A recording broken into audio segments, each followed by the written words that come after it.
Absolutely love their music.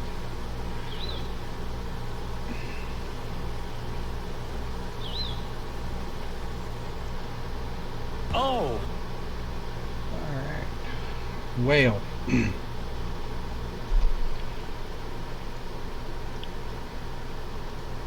Alright. We got Discord up. Discord is unmuted, and we are live with the Shaman here. Hope everyone is doing well. Hope everyone can hear me okay. We seem to have had a little bit of audio trouble, I think, through Facebook or through people's internet service provider on Open Pagan Church. Hope everybody can hear me alright.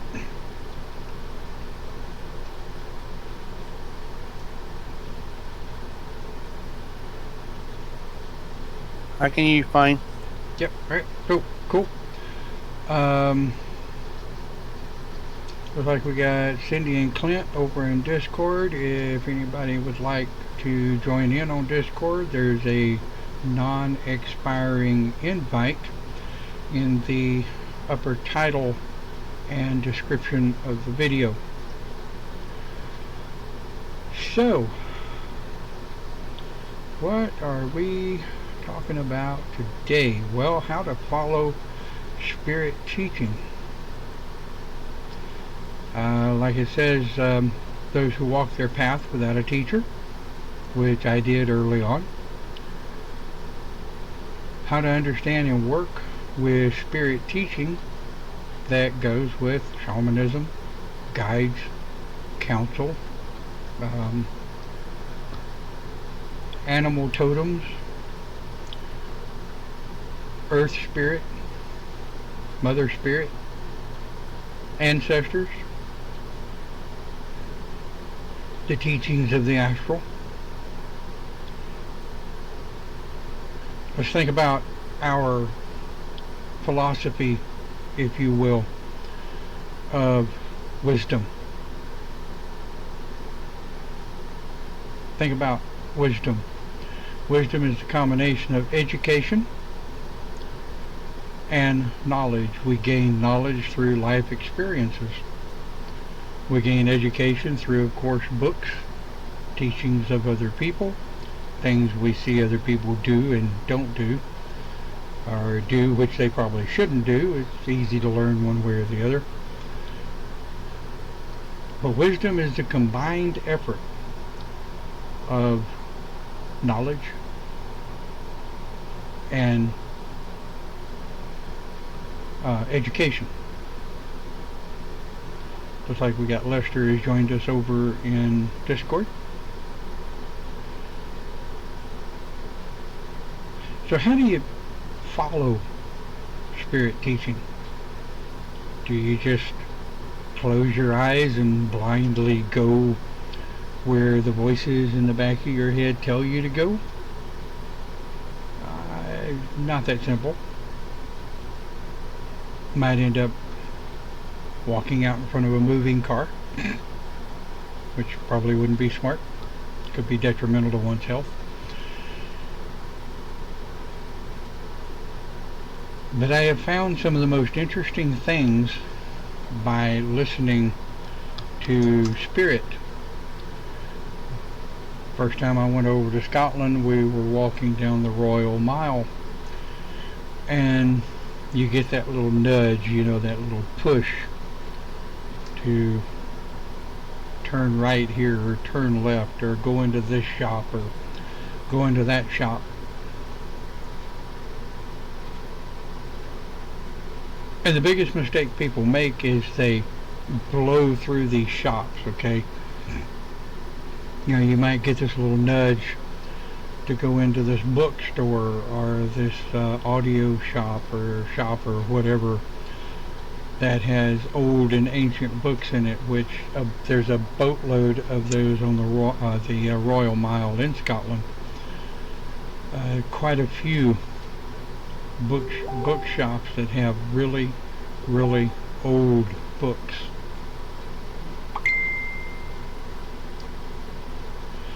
And when you go into these shops and you're listening to spirit, and it's like, okay, I'm here. What are we looking for? And sometimes I will just let my hand drag across the spines of the books. I may get static electricity. I may get that's it. I may pick up a book and I may only have to read one passage in it to get the message that Spirit Guide or Spirit is trying to show me.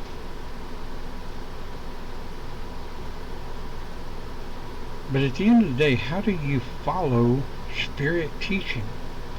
Excuse me. Well, it begins with asking the question. And I mean, at the end of the day, Spirit teaching is not just a pagan thing. It's not just a shaman thing. Every religion all over the planet boasts of Spirit teaching. Listening to Spirit of whatever deity that it is you follow.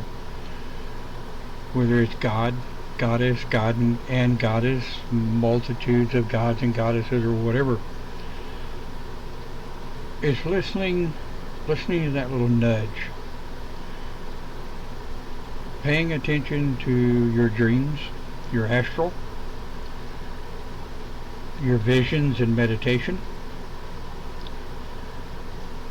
Listening to, and this is one that kind of gets people when I talk about it, you listen to nuances and words that other people say. When you're in a discussion or a round table or a circle or whatever, and you've got a conversation going on and you've got a topic flowing and other people are giving their interpretation or their philosophy or idea of that topic, you can actually hear something that someone didn't actually say. Or you might mishear someone that said something and you heard it a different way.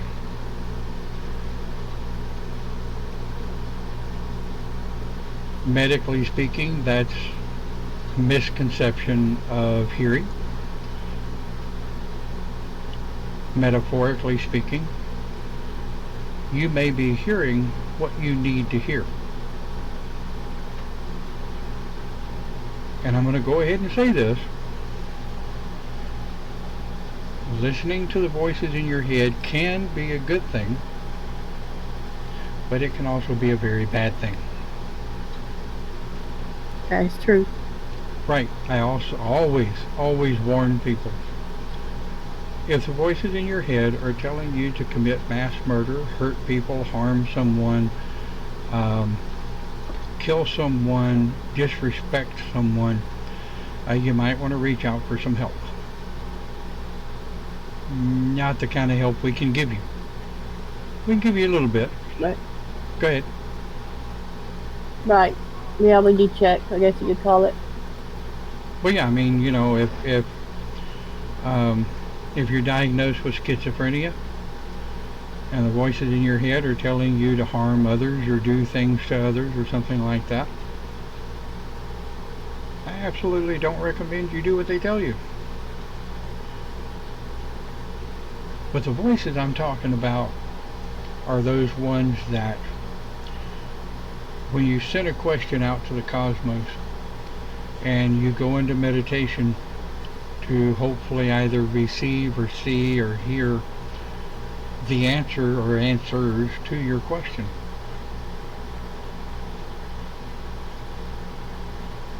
The ones I hate is when I ask a question to Spirit Guide and I go into meditation and the answer is, well, what do you think? I hate when that happens. Yeah. I wouldn't be coming to you guys unless I needed help. Exactly. Exactly. And then they go smack with a 2x4. Right. Very seldom have I ever seen Spirit Guides just reach out and hand you the answer on a silver platter. They tend to guide you, hence the term spirit guides, they tend to guide you through life to receive those answers, to learn those answers. The object is you've got to be going in a state of mind where you're ready to hear those answers. You're ready to receive those answers, if you will. When I was first starting out in my shaman path, I didn't have teachers like many of the people coming into the craft today have. I didn't have a actual teacher that I could walk up to and say, what does this mean? What does that mean? How does this or that work? Go ahead. Yeah, you had spirit guides. Right. It damn sure doesn't make me any wiser than anybody else, and it damn sure doesn't make me any smarter than anybody else. It's just a different form of teaching.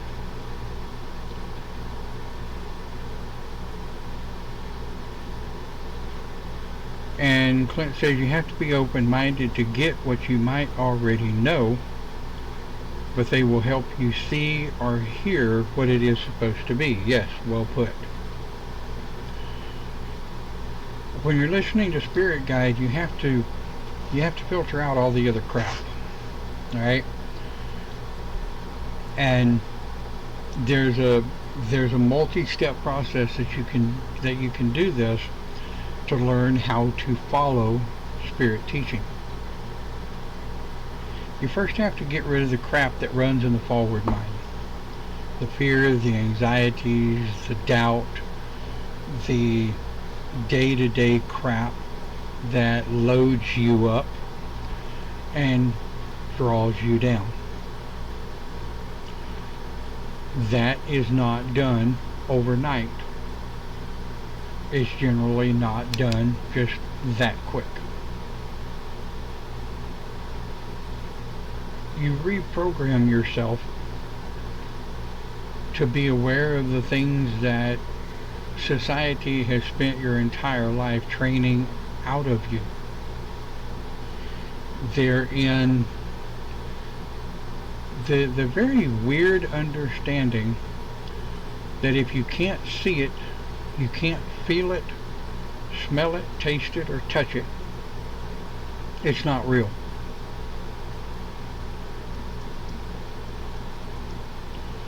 And most of these people are the very same people that will tell you, praise God and believe in Jesus.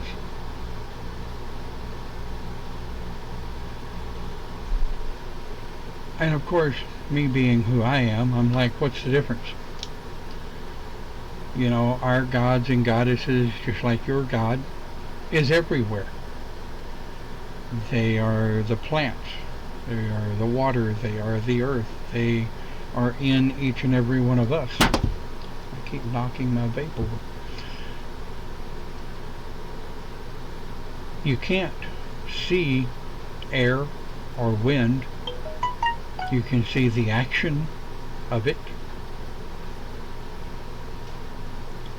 You can't see,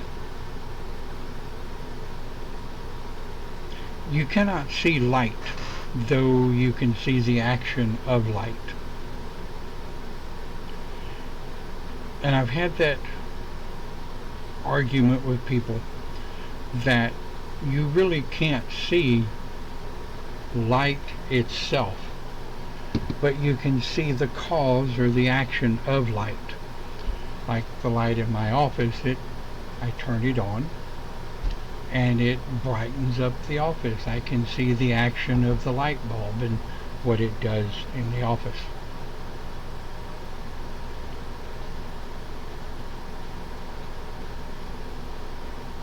You really can't see darkness. I'm not talking about the reality of darkness. I'm talking about you can't see darkness. You can see the action of darkness, the action of the nothing, but you really can't see the nothing. So the first thing you have to realize is a perception, an idea, or the philosophy, if you will, of what your own thoughts are, your own fears, anxieties, doubts. The big one is doubts. So when you're learning how to follow spirit, you put yourself in a position to do so. Like I said, in 2000, the first time I went to Scotland, I opened myself up in a brand new environment, one I had never been to before. And I said, okay, why am I here? I am surrounded by buildings that were built in the 15, 16, and 1700s. There are books in these buildings that are probably several hundred years old. If anybody has anything to say, by all means, speak up. And go ahead. I said I was just coughing.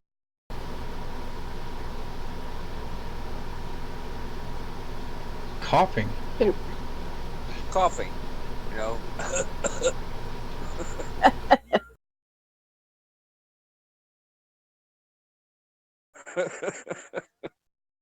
How you been, Lester? I just lit it. Got the sinus drain. So I'm coughing. Oh yeah, congrats on the truck. Oh, thank you, dear. The house is next.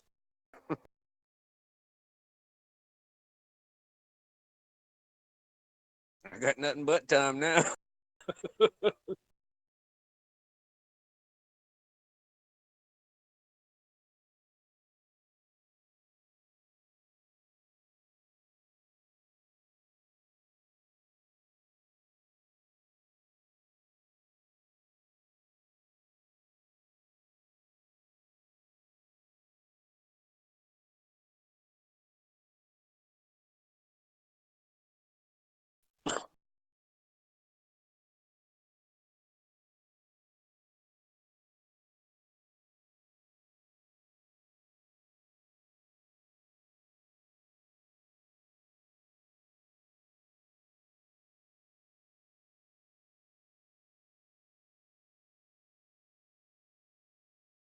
Be right back.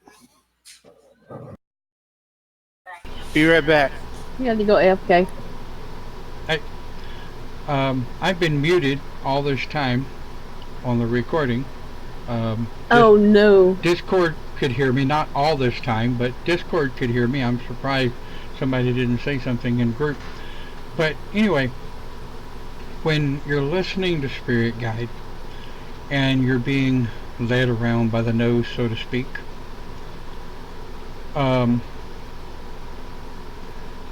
it's hard to do. And if those of you, if I actually ended up being muted all this time, I don't think I was. I think I just... No, you weren't. I went back on some recordings. You're fine. Okay, good. Wow. I have too many damn buttons I'm pushing over here. I can't remember which one I pushed when. But when you feel the nudge, listening to spirit guides, listening to spirit teaching, it begins with just a simple opening of the mind. Stopping long enough to quieten the mind and hear what it is you're being directed to do or not to do in some cases. Well, Don, that's like you and my spiritual teaching. I've been a student of yours. I've been with Shaman over 15 years. But when I first started, I was with another group. And I couldn't connect. I could feel it. I could understand the energies and stuff. But until I learned how to listen and felt my true calling was the Celtic Shaman, and when I learned how to listen to the spirit guides there, I opened up a whole new world for me. I mean, it was like I was a sponge, listening to spirit guide, listening to the council, learning about everything. And therein lies, I think, the whole point to it. Speaking as a shaman, I've never followed any other path. Studied most all of them because I think they're cool. But when you listen to where you're supposed to be, listen to what you're supposed to be doing,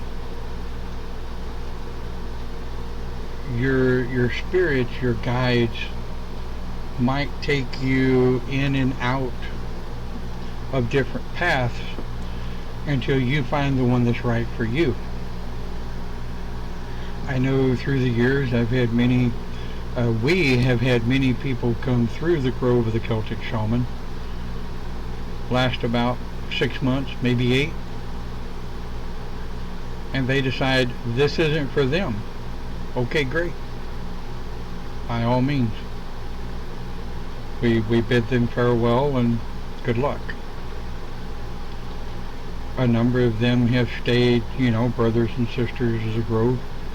Some of them have gone on about their merry way. Some of our students make it to the priesthood, and they move into solitary. They decide they've gone in a group situation as far as they want to. Shamans, more or less, since the beginning of time, have been solitary. Just in the last several years have they moved for more group-oriented, coming together in gatherings to share like-minded ideas. We started Live with the Shaman some years back so that we could do broadcast and share the shamanic idealism with people that are searching for something, and they're searching outside of the book. They're searching for guidance or leadership, if you will, outside of the pages of a manual that says go here, do this, step here, say that, do this. The Grove of the Celtic Shaman has never been ceremonial. We've always been ritualistic. Well, what's the difference? Ceremonial is the following of a script. It's the following of ABCs. It's, when you're performing a ceremony, just like a wedding ceremony, there are some things you have to say to make a wedding legal. But when you're following a ceremonial magic circle or a ceremonial magical cast, you're following a written script of something you may have written down, someone else may have written down, maybe a teacher wrote it out and said, here, follow this. In ritualistic magic, we always kind of laugh and call it flying by the seat of our pants, if you will. Our spirit guides work us through and walk us through how to call circle. There are some things in our circle that don't change. We always start at north. We always go clockwise. We never combine elements with cardinal points. The elements and the cardinal points are always separate. These are things that don't change, that are constant. That was like last night ritual. We had that witch circle with shamans in it. Yeah, that kind of makes it fun.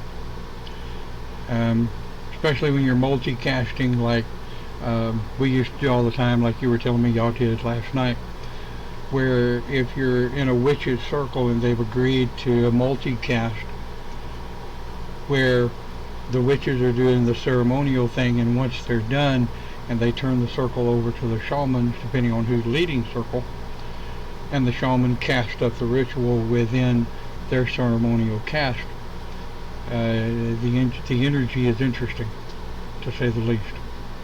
I get goosebumps just thinking about it. Feeling it. Right? But therein lies the whole thing of following spirit.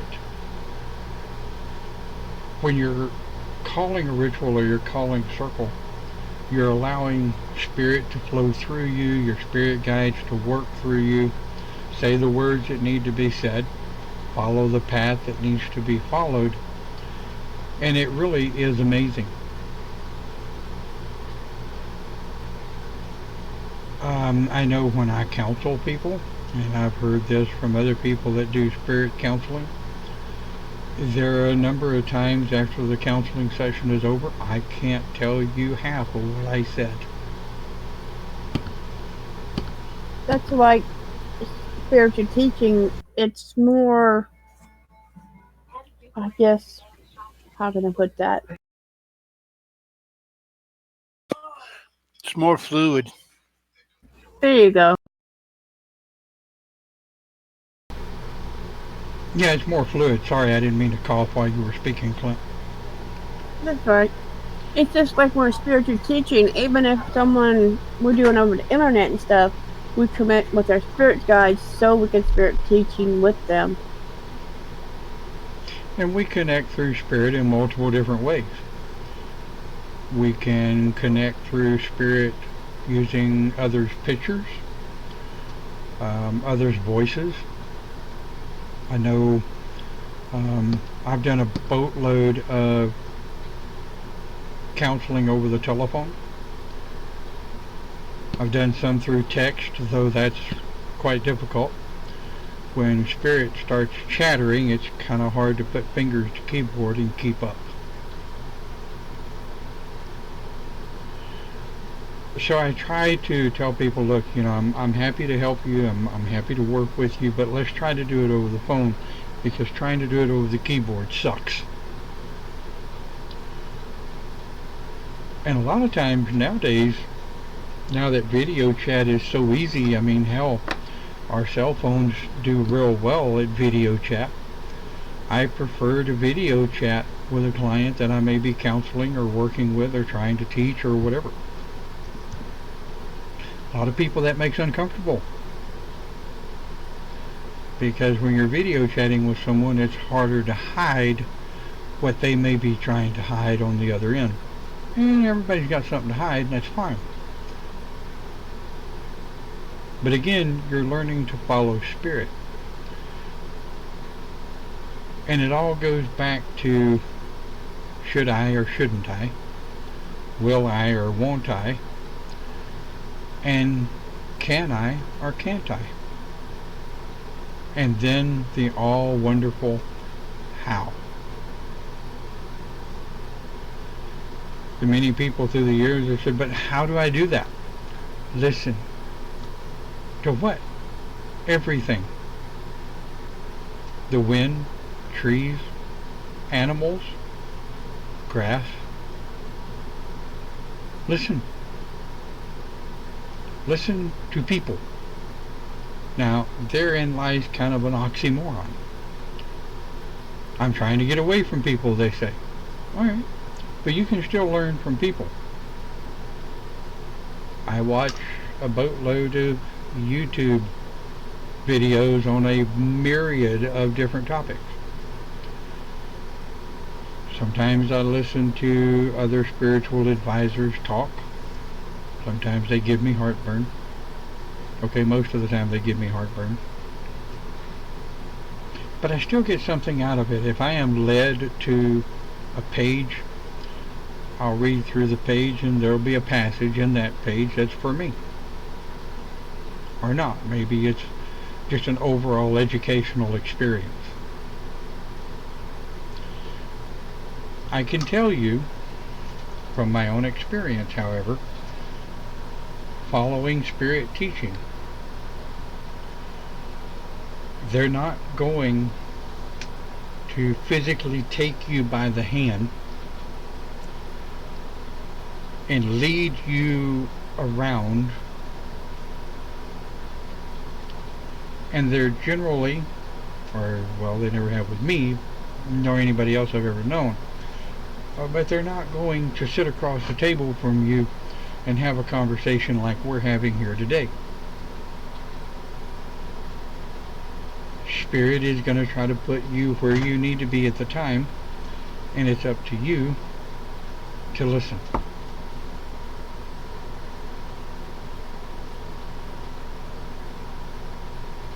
So what do you think? What other advice would, and I realize pretty much we've only got Cindy and Clint, and I had a thought. okay. Okay, we're supposed to open up for spirit teachings and stuff, but what if it's a wrong way of teaching, or if there's something coming to us and we have to do a reality check with it, or our checks and balance? Well, now see, therein lies a good point. Thank you for that. When newcomers are trying to build their deity structure, how do you know a god or a goddess is right for you? It feels right. You know, humans in the physical world, we have the right to question deity that comes to us, such as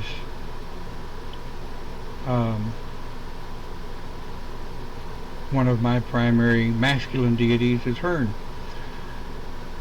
Well, when I was trying to reach out and find out what my god structure was, masculine and feminine, as it were, one of the first ones that came to me was Hearn. Well, I'm kind of an inquiring mind. I'm okay with asking questions. I don't always expect an answer, though answers are nice. But straight up, I asked Hearn, I said, why? What do you have for me to make me want to follow you? And same with spirit guides. My spirit guides, White Angel and Gray Eagle, when they were presented to me, my question was why? And then listen to the answers.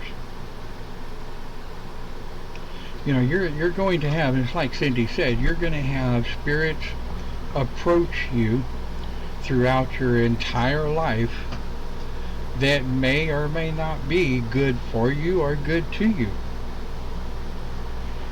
I've had spirit guides come to me that it was rather obvious right from the get-go that they meant me harm.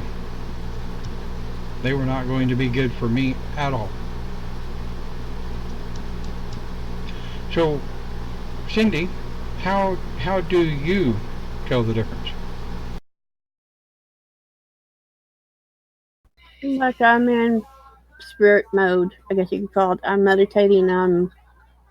I guess, in my own little zone. If one would come to me and they said they want to teach me something, or they say talking to me, if I feel bad energy off of it, or it doesn't feel right, like you said, I will question them. I said, "What do you want to teach me? Why?" I, And half the time when that happens, they'll either leave right away, or they'll come and sit and talk. Um, but just like in our reality, you can learn everything you want, but common sense is you take the teaching and do what you would like with it or learn from it. how many times have we seen common sense not being common nowadays? Yeah, true. Hi, Debbie. So, Hey, Debbie. Clint, you have anything you want to add to that? How you know the difference between a deity that's for you and one that's not? Well, the ones that I have that have come to me, like you said, ask why, but also I open to feel if it's right or wrong in my heart and my soul, and that guides me a little bit better than most because people are used to thinking and not feeling. Hello, Debbie. And Anybody else? I know Lester's been with us since the beginning. We may get him to say something, we may not. Oh, you know me. Sit there and I listen. I remember. Yeah. And if I open my mouth, I'm gonna Okay, I gotta go. something. I remember Lester coming out the circle, and when he was teaching, he taught a lot about the herbs and the plants and stuff with us. You want spiritual awareness? You go out in the yard, you look at a plant, you look at the grass, you look at the sky, and you look past it. You see the cloud, but don't look at the cloud. Look at what makes the cloud. You look at the grass, concentrate on the grass, look beyond the grass. You see what makes the grass, then you grasp the spiritual concept of everything. Then you can open yourself up to the knowledge. If knowledge comes from it, you take what's good for you, what's not, behind. It's a matter of giving.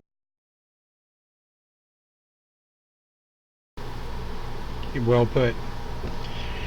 Lester and I have known each other a very, very long time.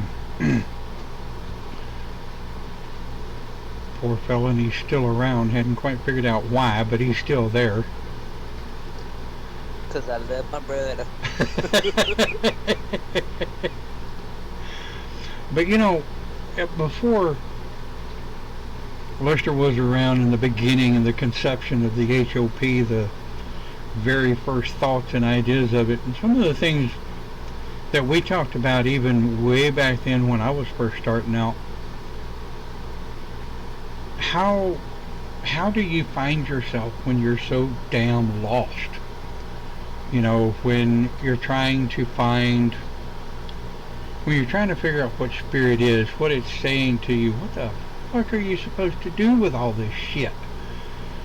You know, and the biggest mistake, and I will tell you right now, the biggest mistake anybody can make in any craft or any religion is to walk out to the cosmos, look up at the sky, and say, I want to learn everything there is about so-and-so right now.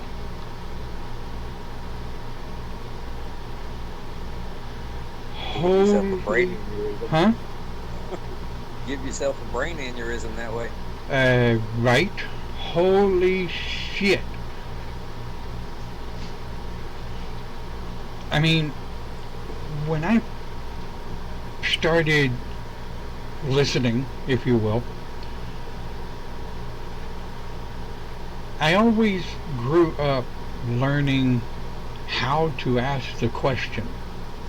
That is 90% of getting the answers you're looking for, is understanding how to ask the question.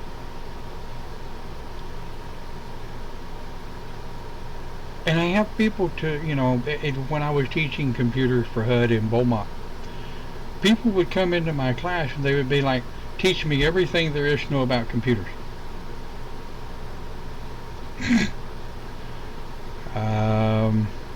You got about 20 years? Because, like, I'm still learning.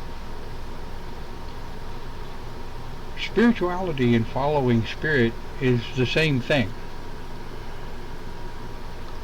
About time you think you got something figured out. About time you think you know what the hell you're talking about or what the hell you're doing. Spirit guide goes, hee hee. No.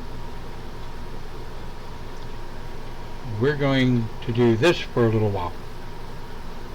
And I don't want to do that. Oh, tough shit. You're going to do it anyway. Okay, fine. But you know, Lester's absolutely right, and he hit the nail right on the head. Go outside.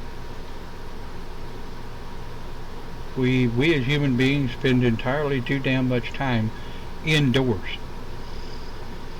Now realize There are those that can't go outside without help. I realize there are some people that are essentially bedridden and they can't go outside. I get that.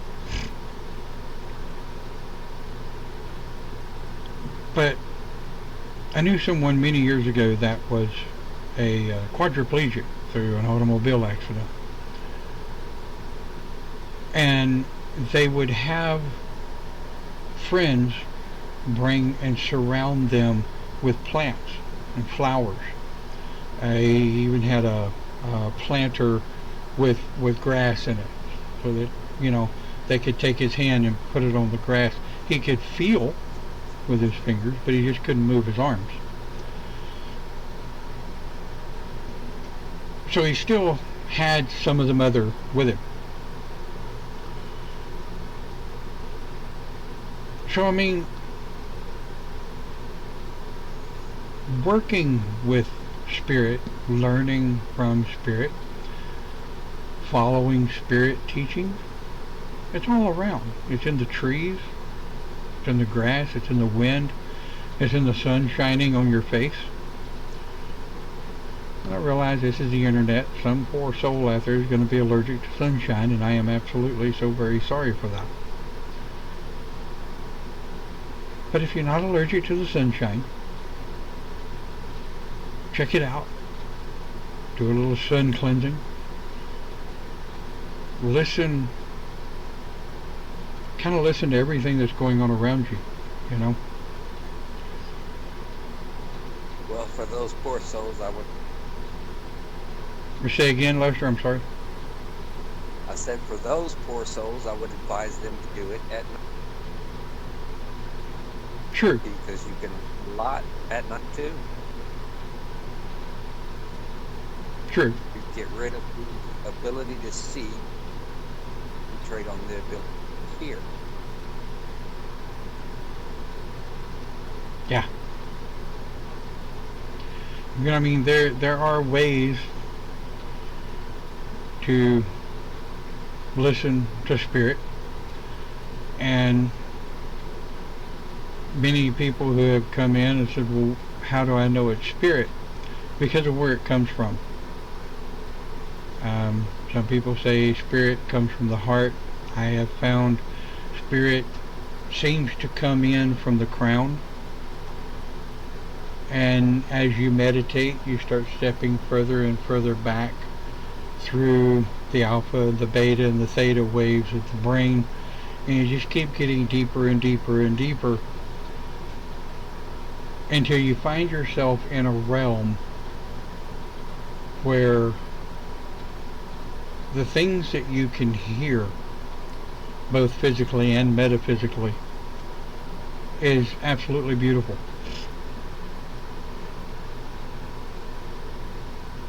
I know that sometimes I like to go, some people may think I'm crazy. I am, but that's beside the point. I like to go to the mall, or I used to like to go to the mall when going to the mall was a thing. But I used to like to go to the mall and just sit there. I would open every sensory perception that I have, drop all shields, drop all protection. When I was going through my training as a priest, I did the same thing. And I would sit and not look at anything or anyone in particular. I would listen to spirit. I would listen to the spirit of others. Watch people's actions and reactions to each other. Malls are wonderful things to just go watch people. Human beings are interesting creatures, especially when you get them out of their element. And public places like malls and shopping malls and stuff like that is an absolute wonderful place to get them out of their element. But when I did it, I would always ask Spirit Guide, open me up. Open me wide ass open I want to experience, I want to feel, I want to see, I want to hear. And what that taught me over time was I may not be as screwed up as I thought I was. Because when you're listening to spirit and you're actually listening to the things that people don't say or the things that aren't said,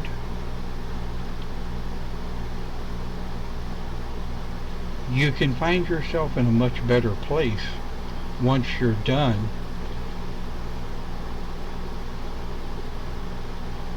Because the hard part to explain is being able to very systematically close all that back off.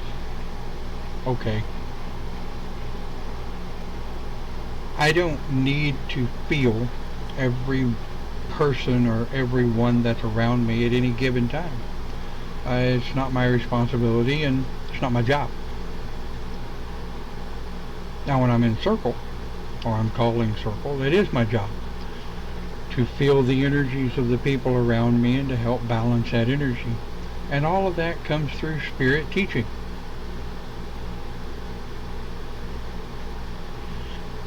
And I want to kind of draw to a close with this, if you will. Your human teacher can explain to you the nuances of what living as a shaman is. Your teacher cannot make you a shaman. You either are or you're not. But we can teach you how to live as a shaman. We can teach you how to open up. We can teach you how to slow down if you're willing to listen. We can teach you to stop negative momentum if you're willing to listen. And we can tell you how we listen to spirit. I can't tell you how for you to listen to spirit. I can tell you how I do it. These other guys can tell you how they do it. And everyone else can say this is how I do it. And that's help.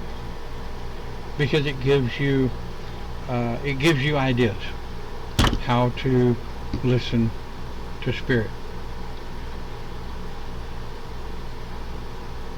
So as you go through your training and as you go through your life,